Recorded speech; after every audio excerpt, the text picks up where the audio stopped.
The waves whispered softly in the silence of the night. The faint moonlight danced on the surface of the water. But beneath that silver glow lay a secret heavy enough to terrify an entire city. This is the story of a bomb. It's not an ordinary bomb, but a hydrogen bomb. A weapon so powerful it could erase everything in its path. And it still sleeps at the bottom of the ocean. It was the cold night of February 5, 1958. A U.S. Air Force B-47 bomber soared through the skies, its belly carrying a deadly weapon. This was no routine flight. The world was deep in the grip of the Cold War. The tension between the United States and the Soviet Union was like a ticking clock, each second echoing with the possibility of nuclear annihilation. The pilot and crew knew exactly what they were transporting, and they also knew one mistake could change the course of history. Around 2 a.m., a new blip appeared on the radar. It was an F-86 fighter jet, moving fast, closing in. The pilot tried to adjust course, but in a split second, a violent collision shook the night sky. Metal tore against metal. The left side of the B-47 was ripped apart. Alarms screamed, and the crew realized they were seconds away from disaster. The pilot faced an impossible choice. Attempt an emergency landing with the hydrogen bomb still on board, or drop it into the ocean. He called the control tower, his voice tense. The order came back clear and cold: jettison the bomb.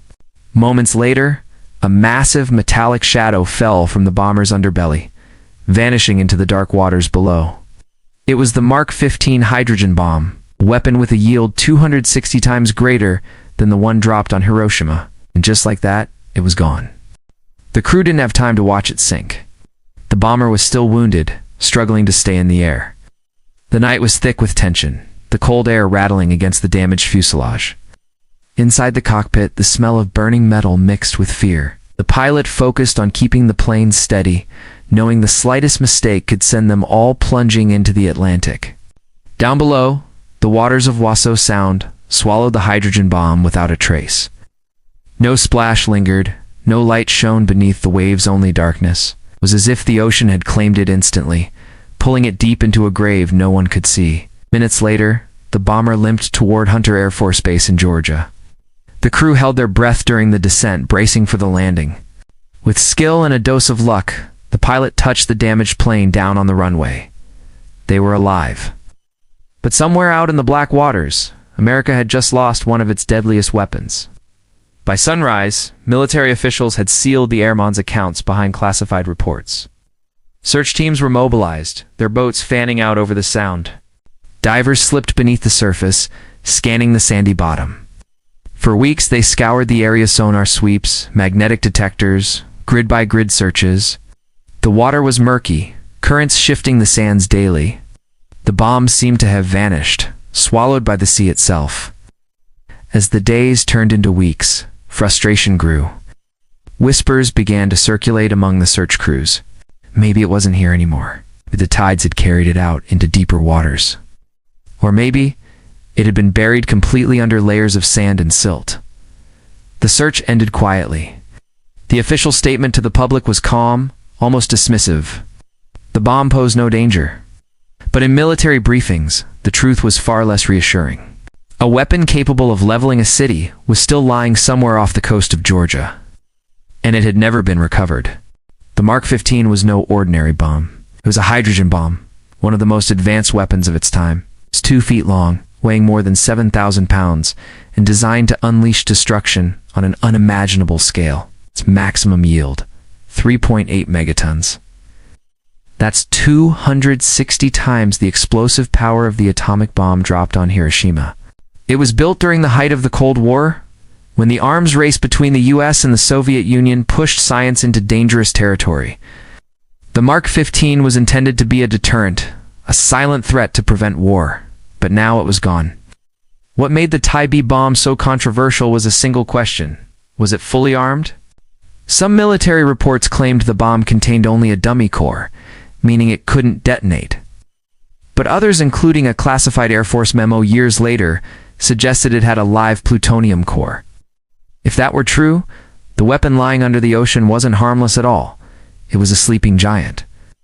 One disturbance, accidental or intentional, could trigger a catastrophe. Experts argued for decades.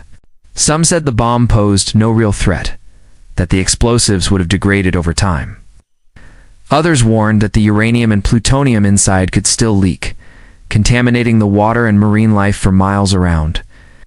And then there was the fear no one wanted to say out loud. If someone found it, they could try to recover its materials. In the wrong hands, it could become a weapon again. The fact that the bomb was missing for years without any recovery plan only deepened the unease. It wasn't just a relic of the Cold War anymore. It was a time bomb hidden beneath the waves. No one knew exactly where it was. Decades passed, but the shadow of the Tybee bomb never went away. For locals living along the Georgia coast, it became an unsettling part of their identity, an invisible danger lurking just offshore. Fishermen told stories of catching strange-looking fish, their scales discolored, their bodies swollen. Some claimed they had seen unusual metallic debris tangled in their nets, only to have it slip back into the deep before they could identify it. The U.S. Navy conducted limited searches over the years, but the results were always the same. No significant radiation detected. It sounded reassuring until you looked at the details. The detection range was small, the ocean currents were unpredictable, and the bomb was buried under layers of silt, making it nearly invisible to sonar. In 2004, a private dive team believed they had found something. Using underwater scanners, they detected a large metallic object roughly the same size as the missing bomb. It was lying deep in Wassaw Sound, partially buried, but shaped like the Mark 15. When news of the find reached the media, the military quickly stepped in. The official response was brief and cold. The object poses no threat. Recovery is not necessary. But to the divers, it was clear whatever they had found, the government didn't want disturbed. Some locals began to suspect that the bomb's true location was known all along, and that keeping it hidden was intentional. Because recovering it might reveal uncomfortable truths about what was inside, about how close the U.S. came to a nuclear disaster, and about how many other lost weapons might still be out there. To this day, the Tybee bomb has never been recovered. And the waters off Georgia remain strangely quiet, as if guarding a secret. The Tybee bomb was not the only nuclear weapon the United States had ever lost. In fact, by the end of the Cold War, the U.S. military had admitted to more than 30 incidents involving broken arrows, the term used for accidents with nuclear weapons. Some were recovered, others vanished. In 1958, the very same year as the Tybee incident, another U.S. bomber crashed near Florence, South Carolina, accidentally dropping a nuclear bomb on American soil. The weapon's conventional explosives detonated, blasting a massive crater and injuring several people. Luckily, the nuclear core was not installed at the time. But in other cases, the danger was far greater. In 1968, a US B-52 bomber crashed in Greenland while carrying 4 hydrogen bombs. 3 were found. 1 disappeared into the ice and was never recovered.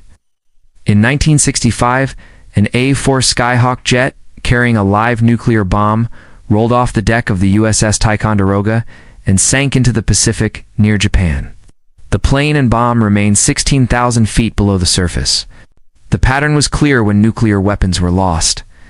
The official response often followed the same script: downplay the danger, avoid recovery, keep the public calm.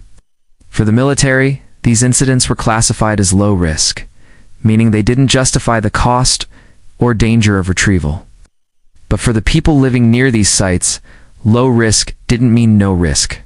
One accident, one shift in the ocean floor, one leak of radioactive material, and an entire region could face contamination for centuries. The Tybee bomb was just one chapter in a much larger, hidden history, a history that most Americans have never been told. And maybe that's exactly how the government wants it to stay. For decades, the story of the Tybee bomb lived on in whispers. Fishermen claimed they had seen strange metallic shapes on their sonar screens. Divers told tales of being chased away by Navy patrol boats. When they got too close to certain areas, local legends grew. Some said the bomb was buried deep under a shifting sandbar. Others swore it was trapped in the mud at the bottom of a salt marsh, its deadly core still intact. In the late 1990s, a group of amateur divers decided to search for themselves. Armed with underwater scanners and GPS coordinates gathered from old military reports, They set out to find the ghostly relic. They didn't expect the Navy to notice. But within days, black, unmarked helicopters began appearing overhead. On the water, patrol boats kept their distance, but their presence was obvious. One diver, speaking anonymously to a local newspaper, claimed that the Navy knows exactly where it is and just doesn't want anyone else to touch it. Was that paranoia? Or was there something the government was truly trying to hide? Radiation tests in the area brought more fuel to the fire. In 2004, a team of researchers reported detecting abnormally high levels of radioactive material in sediment samples taken near Wausau Sound. The Pentagon quickly dismissed the findings, saying the readings were natural and not related to any military ordnance, but the damage was done. The public now had more questions than answers. If the bomb was harmless, why all the secrecy? If it was dangerous, why wasn't it recovered decades ago? Either way, the mystery was deepening, and the ocean wasn't giving up its secrets easily. In 2005, the U.S. Air Force finally authorized what they called a limited search for the Tybee bomb. The mission was low profile. No press releases, no public updates, just a small group of Navy divers and specialized sonar operators working quietly off the Georgia coast. Officially, the operation was to reassess environmental safety in the area. Unofficially, it was exactly what people had been waiting decades for: a real attempt to find the missing nuclear weapon. The search team deployed side-scan sonar, mapping the ocean floor with incredible precision. For weeks, they combed through silt, rock, and wreckage from centuries past. Ow. Then, they found something. A massive metallic object, partially buried under sand, measuring nearly 12 feet long. Hope surged among the crew. Is this it? Had they finally located the bomb? Divers were sent down to investigate. But when they returned, their report was strangely brief. It wasn't the bomb, they said. It's just industrial debris from an old dredging operation. No photos were released. No coordinates were shared. The next day, the search was abruptly halted. The Navy claimed bad weather made further diving impossible, yet locals swore the waters were calm. And here's the part that fueled decades of conspiracy theories. 2 days after the mission ended, all naval vessels and equipment vanished from the area overnight. Ow. No follow-up searches were ever announced.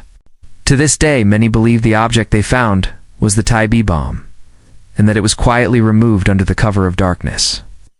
But if that's true, it means the weapon that haunted Georgia's coast for half a century is no longer in the ocean. Which raises a far more unsettling question. Where is it now? Today, the Tybee bomb is still officially listed as lost at sea. The U.S. government insists it poses no danger. They say the uranium core was never installed. They say it's just a shell, harmless, forgotten. But many experts disagree. Former Navy ordnance specialists have come forward, claiming that even without a full core, the bomb contains radioactive material enough to contaminate the surrounding waters if disturbed. And the Georgia coast is not a quiet place. It's home to fishing boats, cargo ships, and tourists. Storms roll in from the Atlantic every year, stirring the seabed, shifting sand, uncovering what was buried. What if one day a trawler's net catches on something heavy? What if a hurricane pushes it closer to shore? What if it leaks? The possibilities are enough to make environmentalists nervous, and conspiracy theorists certain that the U.S. knows more than it's telling. Some believe the bomb was recovered in 2005 and secretly moved to a secure facility. Others believe it's still out there, quietly corroding in the salt water, waiting for the day it's accidentally found. And then there's the third theory, the one that chills people the most. That the bomb didn't stay in his hands at all. During those decades of secrecy, someone else, a foreign government, a black market group, retrieved it. If that's true, the Tybee bomb isn't just a piece of history. It's a ghost from the Cold War, one that could still be turned into a weapon in the wrong hands. Imagine this. A summer afternoon on the Georgia coast. Children are splashing in the shallows. Fishermen are hauling in their nets. The air is warm, the ocean calm. And then, sharp metallic clang beneath the water.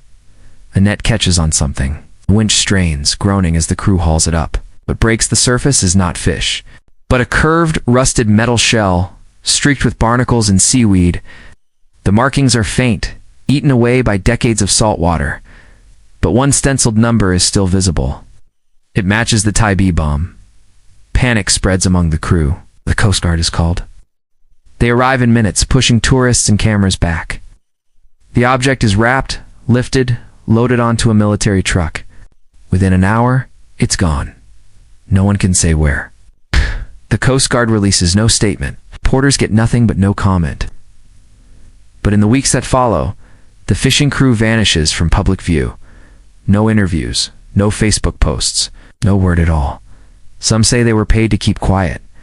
Others whispered that they never made it home, and still, the official government record hasn't changed. The Tybee bomb is still listed as missing. Maybe it always will be, because some ghosts aren't meant to be found. And some truths are too dangerous to share.